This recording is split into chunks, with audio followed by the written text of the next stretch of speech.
The heart of the Sabbat. What does that truly mean? Tzimisce is its soul, Lasombra its heart. Some say the difference is in matters of corporeal and spiritual, that while the Lasombra tend to practical matters, the Tzimisce see to the morale and beyond. It is a sufficient analogy. The Lasombra are ruthless and Darwinist in their philosophy. As they look back on history, they rarely focus on the humans they were, but the gods they became. To the Lasombra, vampires are the next step of evolution, a master species to rule over the lesser kind as they see fit. And the Lasombra, in turn, shall rule over the other Cainites. The Lasombra founder is believed to have heired from the western Mediterranean area, and many of the clan's eldest likewise originate from this region of the world. The ocean has always been a strong element in Lasombra culture, and its inky, black depth calls to the clan in many ways. The Lasombra Antediluvian was most likely a seafarer as well.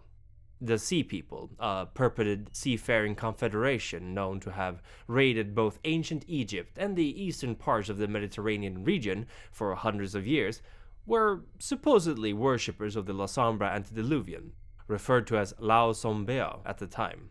The Sea People were feared, and their pillaging caused untold destruction to the Bronze Age civilizations in and around Greece at the time.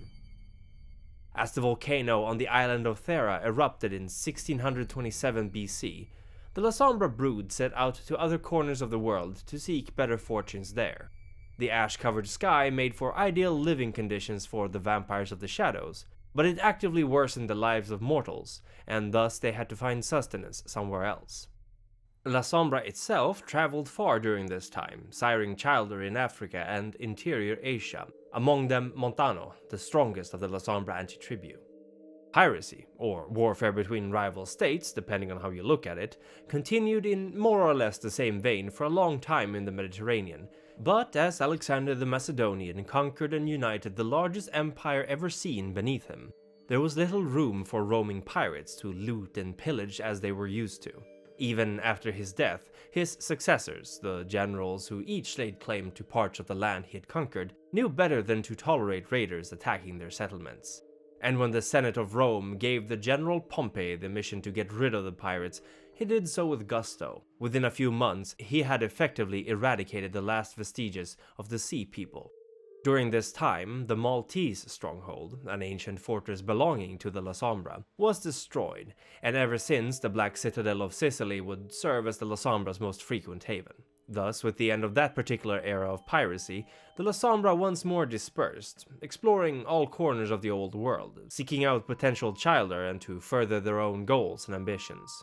And since piracy was no longer an option, many Lasombra also sought to inundate themselves amongst the kine in the big cities. With a natural and selectively chosen talent for ruthless leadership, the keepers quickly found their niche amongst the kine, finding rivalries with the Ventru, Toreador, and Malkavians, who likewise mingled with the mortals to sate their own thirst for power and influence. Still, the Lasombra knew, or at least claimed they did, that direct rulership was never an objective in itself. Even today, you would be hard-pressed to find the Lasombra actually interacting with the kind she rules in any meaningful way. As mentioned before, most of the keepers considered themselves above and beyond humanity. Thus, their interactions could at best be compared to a farmer occasionally giving their livestock a pat on the head while they sharpen their axe.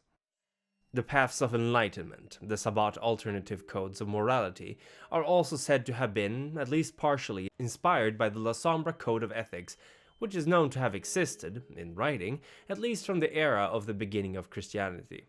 And while other precursors to paths, Metamorphosis with its Ashida Haka immediately coming to mind, these roads or philosophies were rarely as codified and exact as the Lasombra's, and thus its structure served as a major influence upon those who worked in 1666 in the Black Monastery to codify their own moral regimes.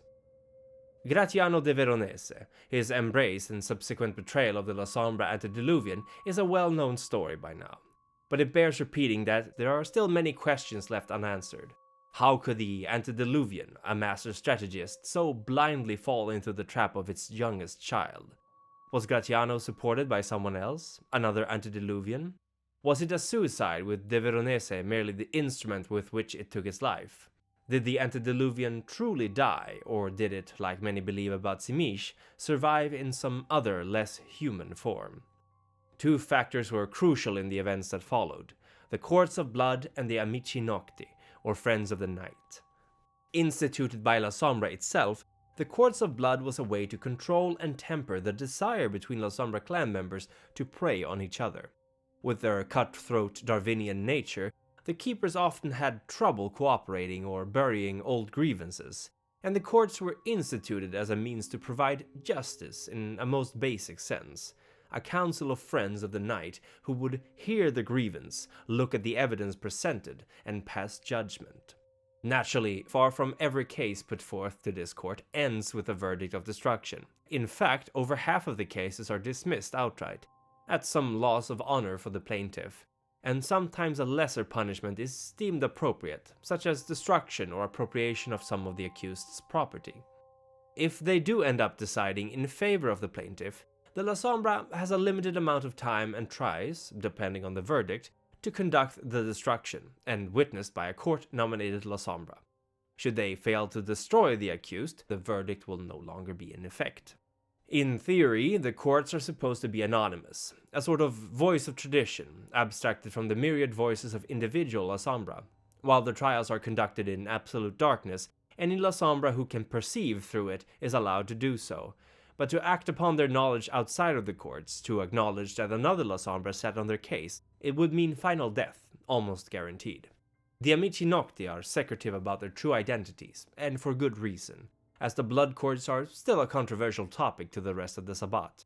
As the courts exist outside the Sabbat hierarchy, it can upset the internal structure of the Sword of Cain, as a low-ranking Lasombra may indeed press charges against someone far higher up in the Sabbat chain of command, and may even win.